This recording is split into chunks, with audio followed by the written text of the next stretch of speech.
أعوذ بالله من الشيطان الرجيم.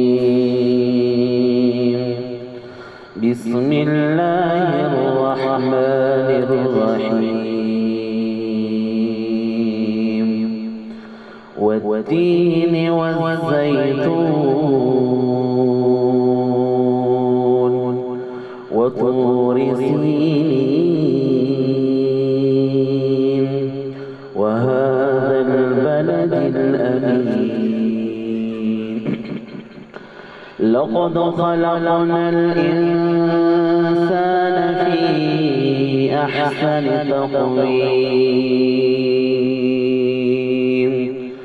ثم رددناه أسفل سافلين إلا الذين آمنوا وعملوا الصالحات فلهم أجر غير ممنون. فما يكذبك بعد بالدين أليس الله بأحكم الحاكمين. بسم الله الرحمن الرحيم.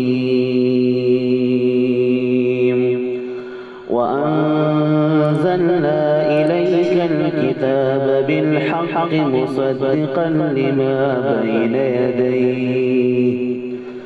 بين يديه من الكتاب ومهيمنا عليه فاحكم بينهم بما أنزل الله ولا تتبع أهواءهم عما جاءك من الحق. لكل جعلنا منكم شرعة ومنهاجا ولو شاء الله لجعلكم أمة واحدة ولكن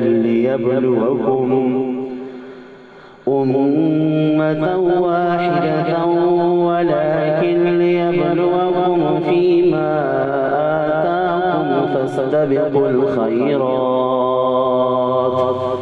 إلى الله مرجعكم جميعا فينبئكم بما كنتم فيه تختلفون. وأن احكم بينهم بما أنزل الله ولا تتبع